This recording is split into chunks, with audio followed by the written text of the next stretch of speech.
Okay, welcome back everyone to the deep dive. Today we're tackling a really crucial strategic topic.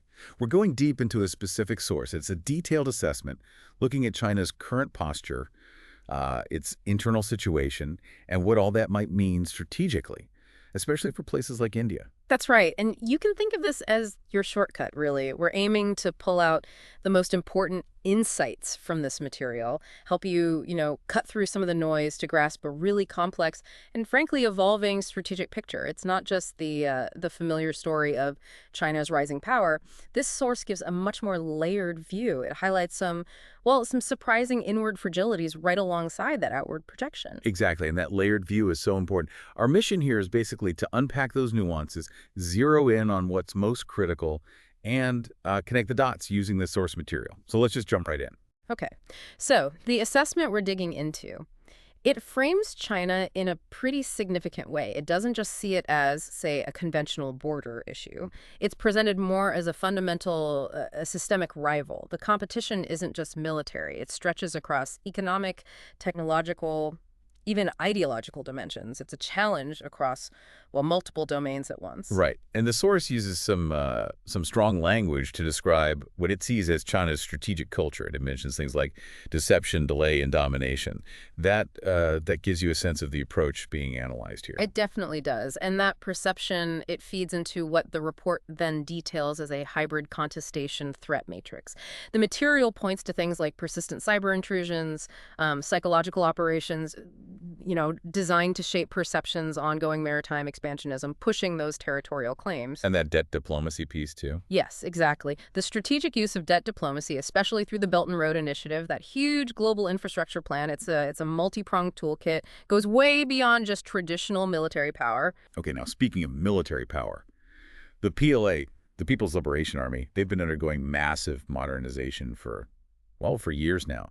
What does this assessment highlight? What are the key areas of this modernization, the PLA's sort of projected strengths? Yeah, it notes really significant investment and progress. The report specifically calls out the development of long-range precision strike systems, cutting-edge hypersonic weapons, major advances in space-based ISR. ISR being intelligence, surveillance, reconnaissance. Correct. Crucial for tracking targets, globally. And then there's the huge naval buildup. The goal seems to be developing true blue water capabilities, meaning they can operate far from their own coasts, deep into places like the Indian Ocean, across the Pacific. So yeah, from the outside, the PLA looks increasingly formidable. Okay, right. But here's where the source offers some maybe surprising insights, where it gets really interesting, I think. It doesn't just lay out this picture of strength. It actually digs into some significant weaknesses, internal fragilities that, could undermine all that projected power.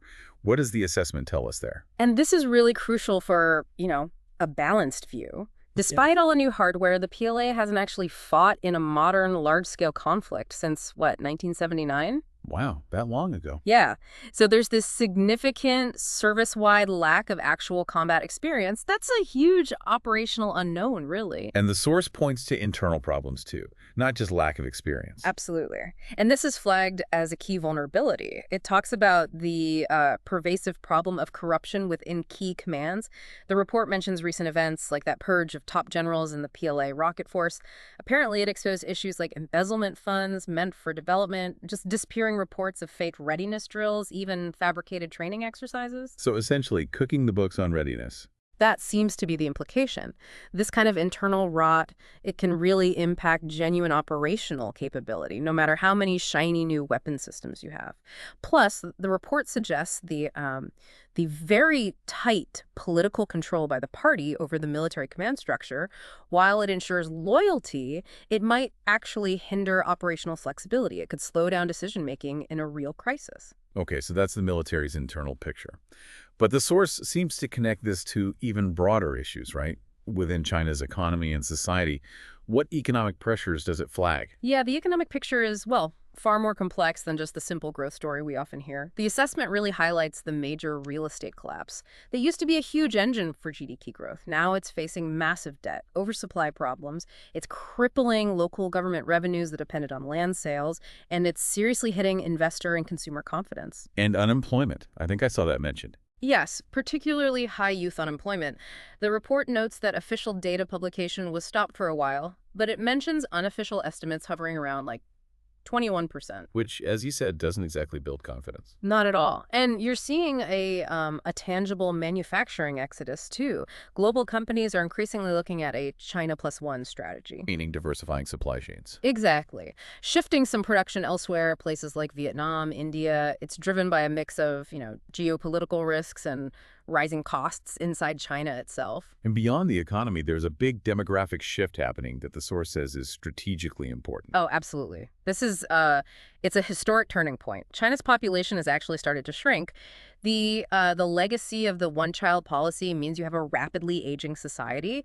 The assessment explained how this puts huge pressure on future healthcare costs. It shrinks the pool of working-age people needed for productivity, for consumer demand, and it even has long-term effects on military recruitment pools. Fewer young people available. Wow. Okay. And finally, just tying back to the military, but maybe more on the human side, what does the source say about morale and discipline within the PLA itself? Well, the assessment, it references reports pointing to, frankly, concerningly high suicide rates, particularly in remote or tough postings like garrisons in Tibet and Xinjiang, and also apparently among new conscripts. It suggests links to factors like really stringent ideological indoctrination, harsh conditions on deployment, and maybe a lack of good ways for soldiers to raise grievances. It's hard to measure the exact impact, of course, but these kinds of factors can definitely erode unit cohesion and make it harder to keep skilled people long term. Okay, so let me try and recap that internal picture you've laid out based on the source. You have this outward projection of, advanced military power.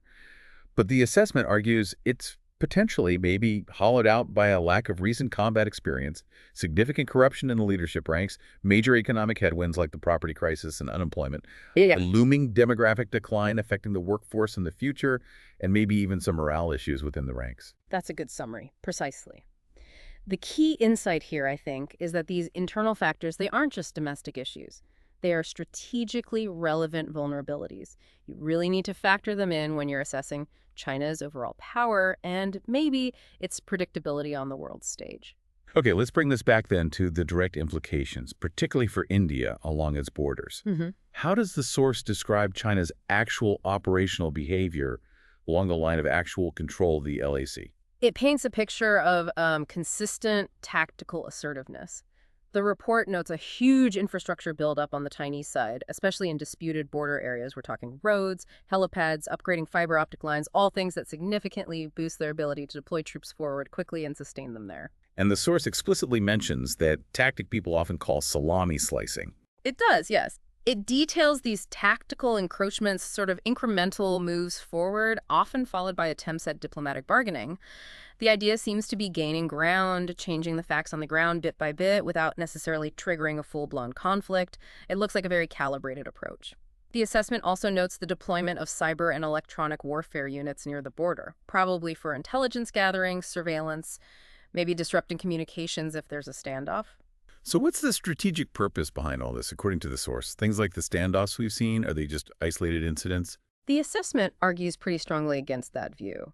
Events like the Ladakh standoff, it sees them as not isolated or spontaneous at all. It frames them as part of a deliberate, calibrated strategy. The purpose is seen as putting continuous pressure on India, trying to effectively redefine or push China's claim line on the LAC over time. Forcing India to divert resources to that border, constraining India's military options, and basically creating leverage for China in future talks or broader strategic interactions. It's about applying constant multi-domain pressure. Okay, so given this whole picture, the hybrid threats, the projected military strength, but also those internal weaknesses and these specific border tactics, what does the source say India's strategic response needs to look like? Well, the assessment really calls for a fundamental shift. It argues India has to move from being primarily reactive to adopting a more proactive, integrated national security strategy. It lays out several key imperatives. And the first one is beefing up border readiness. Right. That's seen as absolutely foundational. Achieving infrastructure parity along the LAC is critical, matching China's ability to build roads, forward airstrips, tunnels, logistics hubs, all needed for rapid troop and equipment movement. And this needs backup from 247 surveillance, using technology like satellites, UAVs, drones, basically. And crucially, there's a real emphasis on boosting indigenous defense production for key systems, things like loitering munitions, anti-tank guided missiles, ATGMs, precision artillery, reducing that reliance on outside suppliers. What about the maritime domain? That seems increasingly critical in this whole picture. Oh, absolutely. The report talks about developing what it calls a maritime offset. India has a pretty significant geographic advantage in the Indian Ocean, right? So the imperative is to strategically use that position to deter or at least complicate PLA Navy movements into the region. This means expanding India's own naval assets, particularly focusing on strengthening submarine capabilities and also deepening strategic partnerships with other regional navies around the Indian Ocean. Okay. And there's also a strong call for a technological leap. What does that involve? Yeah, this is presented as just essential for future readiness. The assessment stresses the need to integrate advanced tech like artificial intelligence, strong cyber defense capabilities, advanced electronic warfare systems across all military branches. It highlights boosting indigenous development through things like the Defense Innovation Organization and IDEX programs. Those are government efforts to foster innovation and buy from Indian startups and companies, and encouraging public-private partnerships, too, for developing dual-use tech that serves both civilian and military needs. Makes sense. And finally, the importance of strategic partnerships. Yeah, deepening defense and intelligence cooperation is highlighted as really key. The assessment specifically mentions strengthening ties with the Quad countries. That's the U.S., Japan, Australia, and India. Correct. Seen as a key grouping of democratic maritime powers. It also emphasizes actively engaging with Southeast Asian nations to help counterbalance China's growing influence there. But the report also underlines that India needs to balance these partnerships while maintaining its strategic autonomy. That's a core principle, but still aligning with other democracies on fundamental security interests. Okay. So if we bring this whole assessment together, what's the sort of core tension it identifies, and what's the overall path forward it seems to outline? The central tension, I think, is this. China's outward projection of power, the thing that gets all the headlines, is increasingly bumping up against some pretty significant internal vulnerabilities. Economic, demographic, even military institutional ones. But, and this is important, despite those internal issues, the assessment argues that the hybrid threat model and the ongoing military expansion mean the challenge is very real. It requires India to maintain persistent, high-level strategic vigilance. And the path forward, then? It's presented as a comprehensive national effort, really. Rapid, tech-driven defense modernization, sustained, proactive border readiness, agile diplomacy that can handle complex relationships, and building a whole-of-nation resilience that goes beyond just the military, leveraging all aspects of national power. It certainly paints a much more complex, nuanced picture than just China is getting stronger and stronger.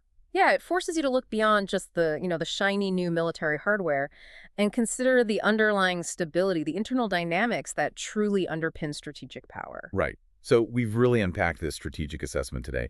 We've looked at China's outward posture, dug into those, frankly, surprising internal fragilities, understood the specific tactics reportedly used along the border, and outlined the kind of comprehensive response the source argues is necessary. Yeah, and what's particularly insightful, I think, is how the source explicitly connects those internal pressures within China directly to its external behavior and its strategic thinking. Okay, so based on everything we've just talked through from this source material, here's maybe a question to leave you, the listener, with.